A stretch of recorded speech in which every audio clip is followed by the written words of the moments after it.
네, 2분기 경제 성장률과 물가, 소득 지수 등 우리나라 경제 상황을 나타내는 주요 지표들이 최근 속속 발표되고 있습니다. 그래서 오늘은 지표로 보는 경제 기상도 시간을 마련해 봤는데요. 정철진 경제평론가와 함께 짚어보겠습니다. 평론가님 어서 오세요. 네, 안녕하십니까. 먼저 경제 성장률부터 보겠습니다. 2분기 성장률이 1분기보다 둔화됐다고요? 네, 그렇습니다. 우리가 이제 성장률 얘기를 많이 하는데요. 예. 이제 경제 성장률, 어떨 때 경제가 성장하냐. 가령 소비를 많이 할 때도 성장합니다. 또 뭐 너무나 당연한 이야기지만 소득이 크게 늘어날 때도 역시 성장을 하고요. 예. 또 하나 좀 헷갈리는 부분이 우리가 투자 같은 것들을 많이 할 때도 이런 것들이 경제 성장에는 큰 도움이 되거든요. 예. 근데 오늘 이제 실은 2분기에 우리나라 한국 경제 성장률 속보치는 나왔었습니다. 그때 당시가 0.7% 성장. 예. 이때 0.7%는 직전 분기, 즉 1월부터 3월까지보다 0.7% 성장이라고 속보가 나왔는데 오늘 확정치는 이거보다 좀 낮았습니다. 예. 그래서 이제 0.6% 성장한 것으로 나왔습니다. 네. 그러니까 그동안의 추이를 좀 보면은 올 1분기에는 직전 분기, 그러니까 작년 4분기보다는 1%나 성장을 했거든요. 그래서 올해 좀 어렵다 해도 굉장히 좋네 했었는데 예. 지금 바로 2분기부터 0.6% 성장밖에 안 된다라고 하면 여기서부터 뭐 조금 이따 자세히 설명해주지만 예. 큰 딜레마에 빠집니다. 그래서 우리가 이제 성장률을 표기를 할 때는 직전 분기 대비 몇 프로 올랐나도 보지만 전년 동기 대비도 보거든요. 예. 하고 마지막 나온 연간 성장률은 전년 동기 대비인데 그러니까 1월부터 이제 6월까지 상반기를 보면은 지금 2.8% 성장입니다. 그러니까 예. 작년 1월부터 6월보다 2.8% 성장에 그쳤는데 당초 올해 연초에 우리의 성장률은 3%였었죠. 예. 좀 하향 조정했는데도 2.9%. 근데 지금 상반기에 2.8%밖에 성장을 못했다는 얘기인데 예. 이렇게 되면 지금 내수라든가 이런 추이로 봤을 때는 지금 정부와 한국은행 예상치인 2.9%도 퍼센트도 좀 힘들지 않겠느냐 이렇게 보고 있습니다. 네, 여러 경제 연구소들이 2.9% 달성하기 어렵다 그렇게 이미 좀 이미 보고 얘기를 있잖아요. 했었죠. 맞습니다. 예. 네, 그랬었고 뭐 세부적으로 좀 더 말씀을 드리면은 전반적으로 다 안 좋았던 것 같습니다. 뭐 하나씩 설명해드리겠지만 소비도 뭐 늘었다고는 하더라도 크게 늘지는 못했었고 예. 특히 제일 중요한 게 실은 투자 부분이거든요. 예. 투자가 단기의 성장률도 끌어높이지만은 투자를 많이 했을 경우에는 중기, 장기까지도 좀 성장을 보장하는 그런 측면이 있는데 건설 투자, 설비 투자가 거의 최악에 가까운 뭐 급락세를 보였었다 이렇게 예. 볼 수가 있겠고 소득 지표인 국민 총소득 역시도 1%포인트나 좀 감소하면서 전체적으로 힘든 올 2분기를 보냈다 한국 경제가 이렇게 네. 분석이 됩니다. 또 최근에 뭐 고용과 분배 지표가 악화된 것도 영향이 됐을까요? 네, 그것도 아마 국민 총소득에도 많이 이제 영향을 줬을 것 같습니다. 예. 최근에 나왔던 고용 지표. 이게 참 다시 이제 봐야 될 것 같은데 8월 7일 5천 명 순증이라는 것이 이게 이제 어마어마한 고용 쇼크거든요. 그렇죠. 예, 그런 것들이 이제 앞으로 3분기에도 반영이 될 테니까 예. 이제 그건 2분기에서 잘라진 거 아닙니까? 그런 것도 있고 이제 사회적인 소득 재분배 불균형도 어떤 식으로든 이 경제 우리 한국 경제의 잠재력을 훼손시키는 이제 그런 요인들이거든요. 예. 그래서 앞으로 3분기, 4분기 남아 있지만 좀 갈 길은 힘들지 않나 이렇게 조심스럽게 인정해 봅니다. 지금 뭐 올해 경제 성장률 2.9% 목표도 달성하기 어렵다고 보고 있는데 네. 국제통화기금이 전망하고 있는 올해 세계 경제 성장률이 3.9%더라고요. 그렇습니다. 이보다도 훨씬 못 미치는 거네요. 예, 그러니까 우리만 좀 너무나 뒤처지는 게 아니냐라는 걱정을 할 수밖에 없는 그런 상황인데요. 예. 지금 우리를 하나하나 뜯어놓고 보면 수출 지표 같은 것들은 굉장히 좋거든요. 뭐 거의 79개월 연속 경상수지 흑자고 사상 처음으로 6천억 달러 뭐 수출도 달성할 수 있을 것 같은데 아마도 일단 이제 첫 번째 지금 표에 나오고 있지만 민간 소비가 0.3% 또 정부 소비가 0.3% 늘어나는데 그쳤습니다. 물론 예. 한국은행은 오늘 통계를 내면서 저 정도도 좀 견조하게 성장해 가고 있다라고 얘기는 하지만 예. 적어도 소비 부분에서는 0.6% 이상 정도는 끌어올려줬어야 되지 않느냐. 특히 지금 건설 투자, 설비 투자가 마이너스 2.1. 설비 투자는 이제 5.7% 감소인데요. 물론 저기에 대해서도 한국은행도 그렇고 어제 장하성 정책실장도 언론과의 인터뷰를 통해 가지고 실은 작년에 투자를 너무 많이 해서 그렇다. 반도체 같은 경우에 설비를 어마어마하게 해서 네. 기저효과, 즉 작년에 너무 많이 해서 올해 저렇게 좀 부진한 걸로 나왔고 아마도 하반기나 내년에 좋아질 거다 이런 얘기를 했지만 실질적으로 과연 설비 투자를 작년만큼 내년에도 내후년에도 느릴 수 있을까? 왜냐하면 예. 반도체 이 슈퍼왕이 지금 어느 정도 좀 정점에 왔다는 평가들이 예. 나오고 있거든요. 그래서 저 설비 투자 부분, 특히 건설 투자도 실은 부동산은 거의 모든 규제로 좀 옥죄에 있는 상황 아닙니까? 예. 게다가 SOC 같은 것도 이제 과거와는 다르게 조금 이제 뭐 생활 SOC라고 하죠. 뭐 큰 사업보다는 작게 간다라고 하니까 당분간 이 건설 투자, 설비 투자도 크게 기대하기는 힘들고 예. 그렇다면 이제 3분기, 4분기에 분기별 0.9% 성장은 해야 되거든요. 2.9를 달성하려면 예.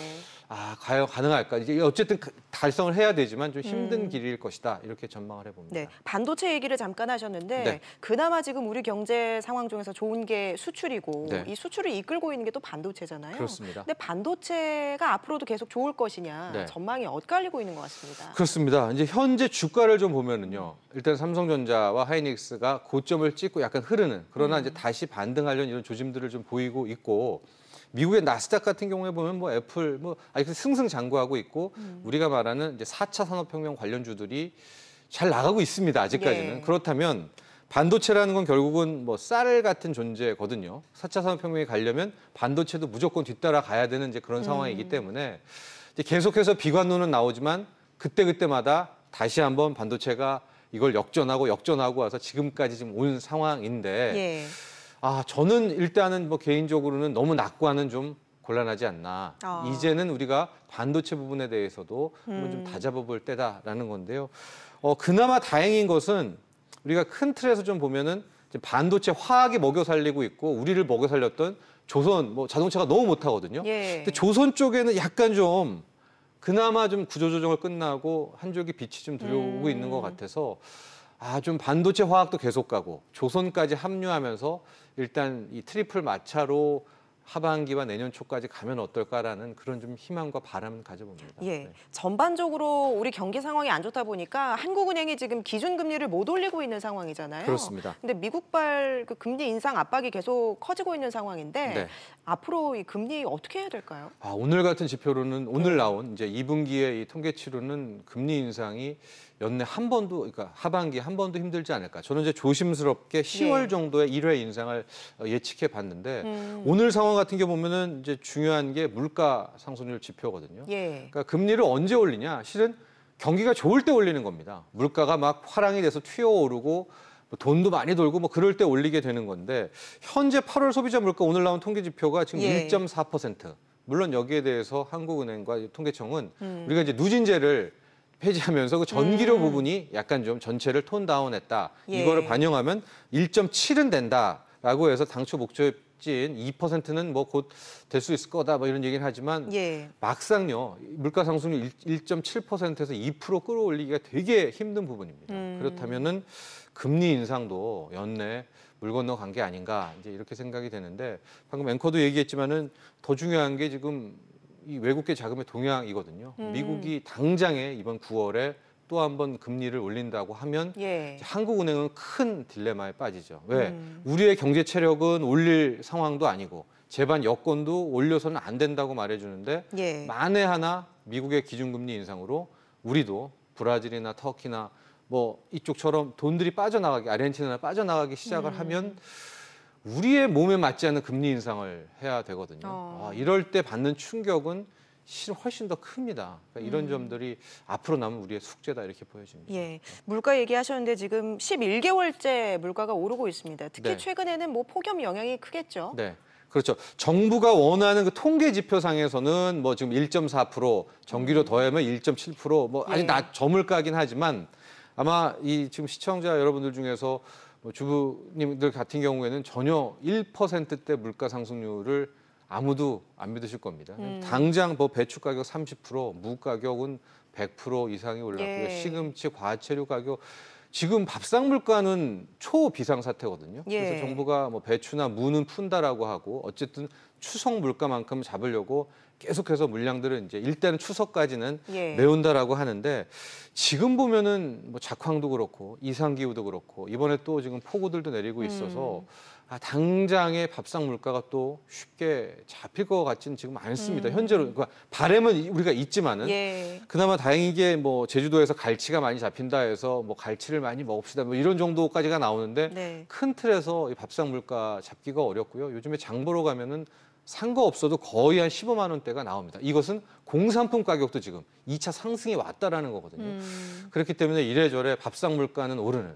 그러니까 전체 통계치에서 우리 경제 성장을 체력을 뒷받침하는 물가 지수는 안 오르는데 예. 밥상 물가는 오르고 그러니까 가게 입장에서는 정말로 힘든 국면이 찾아오는 거죠. 예, 이런 날씨 영향으로 이제 농산물 가격이 오르는 건 알겠는데 석유류도 많이 오르고 있잖아요. 그렇습니다. 이제 석유류가 그동안 슬금슬금 올라왔고요. 마지막 한 단계의 또 결정타가 남아 있습니다. 바로 이제 이란 문제거든요. 예. 지금 현재까지도 보면 어쨌든 오페크, 그러니까 중동 산유국들이 감산을 하면서 뭐 배럴당 이 30달러까지 추락됐던 게 40달러, 50달러, 60달러까지 왔고요.